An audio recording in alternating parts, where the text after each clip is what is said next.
Hi, this is Dr. Cochran. I want to talk with you for a few minutes today about just a simple or provide a simple explanation of qualitative and quantitative research methods. And most of us are actively involved in ministry, and we don't deal with these terms very often. And we're not always clear in what we mean by those and how we use those.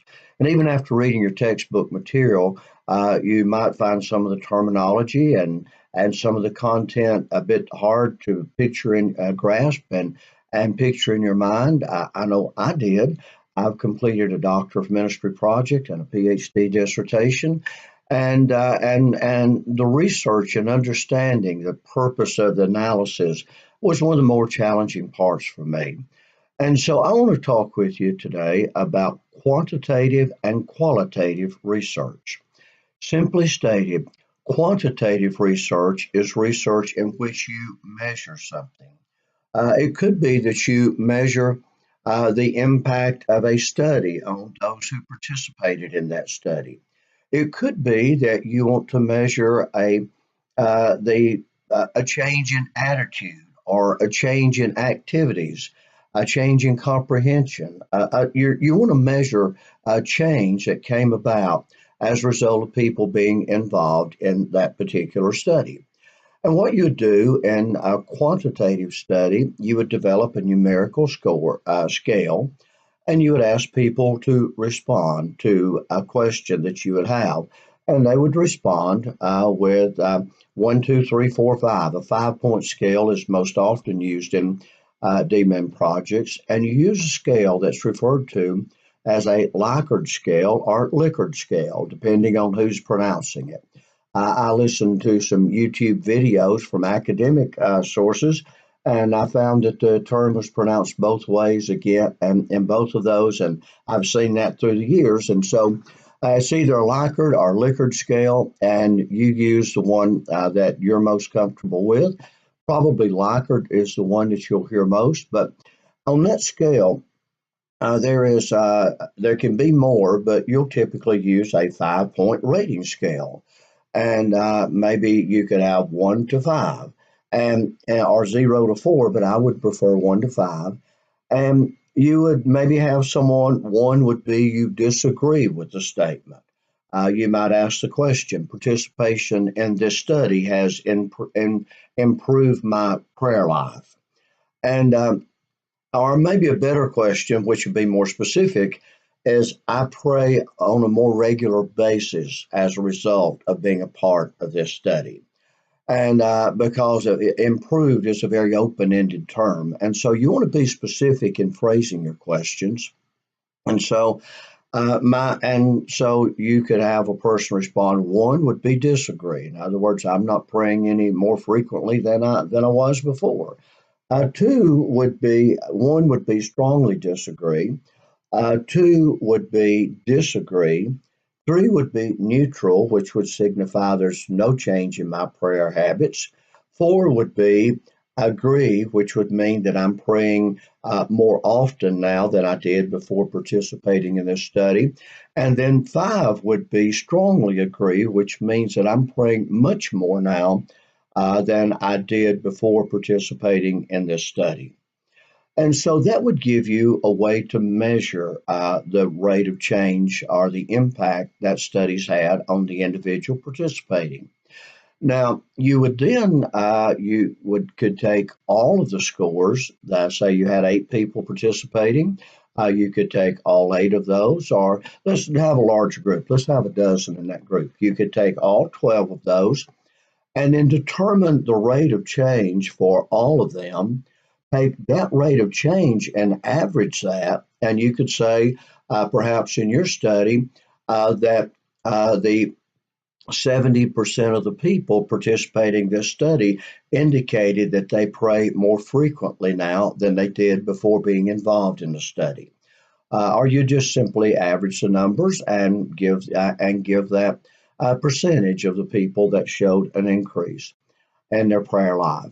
Then you'd also want to analyze those numbers, those statistics, and different subgroups. You would want to divide your study participants in by gender?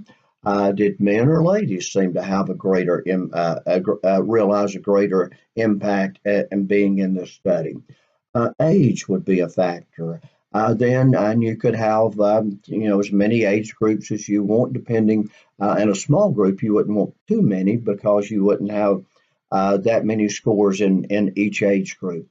Also, you would might want to consider educational level, occupation, uh, average church attendance. In other words, are people who attend church regularly experiencing as great a change in their prayer life by being in this study as those maybe who only attend once a week or twice a month.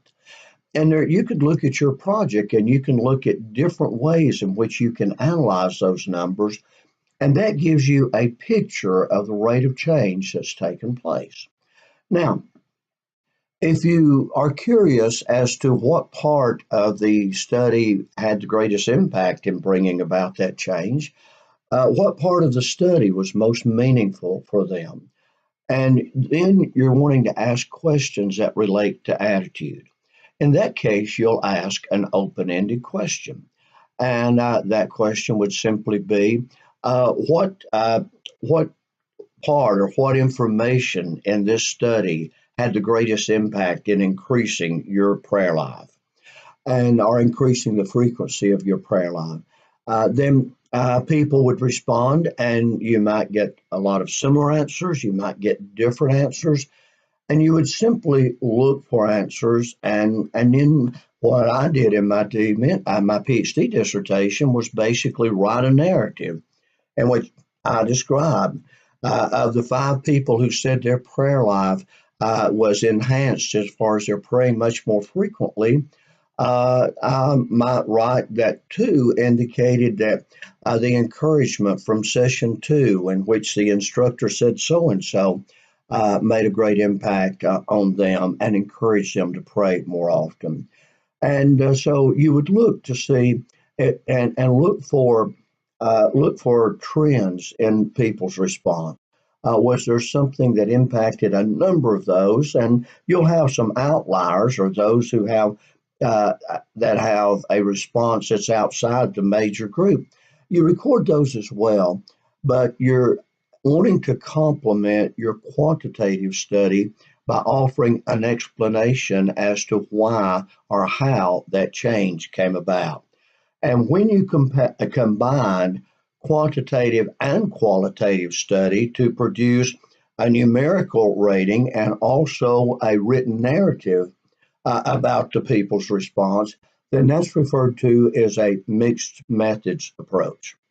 And that is, you're not required to do that, and that might not be the best method for all DMIM projects, but that's one that I prefer because it answers two questions. It answers the what and the how, or the what and the why of what took place during the time you were conducting your project or your study, your research. And I did that in my and my PhD dissertation. I had people watch sermons, and they would then rate the prevalence on a numerical scale, the Likert scale. They would rate the degree to which they observed display of certain servant leadership traits. Then we met in focus groups. And in focus groups, people were just allowed to talk. I'd ask questions. This was the scoring in this particular trait. Talk with me about that. Where did you see this? How did you see it? What do you think? And sometimes they would talk with each other. And when meeting with focus groups, I recorded the conversations. And in my case, and you're not necessarily required to do that, but I had quite a bit of research. I did four preachers evaluating four sermons. And so I had four different focus groups. And so I recorded the focus group meetings. I did not trust my note taking. And then I paid a professional transcriptionist to transcribe those and work from a transcript, and was able to ponder their responses and reflect on those and come up with numerical ratings and also a written narrative. And that became my mixed method approach to analyzing my results. I want to encourage you to give those thoughts, but basically, you need to remember quantitative is measuring response numerically. Qualitative is gathering information and in some way measuring response, but you're measuring it not by a simple numerical. You have asked open-ended questions and you allow people to simply share their perceptions. And I think using both of those provides a good balance, a good blend that gives you a well-rounded response to your project and are from those who participated in your project. I want to encourage you to listen to this. Call me if you have questions. I'll be delighted to talk with you about any of those. Enjoy your studies. This is a challenging part of the study, but it's a very rewarding part of the study. When you analyze the results and people that note how they've been impacted by participating in your project, that's very rewarding. And when I did the study of preachers, as I listened to people talk about how they observed leadership traits in their pastor and how they saw that coming through his sermons, it was very rewarding and it made me become much more conscious of that in my own preaching.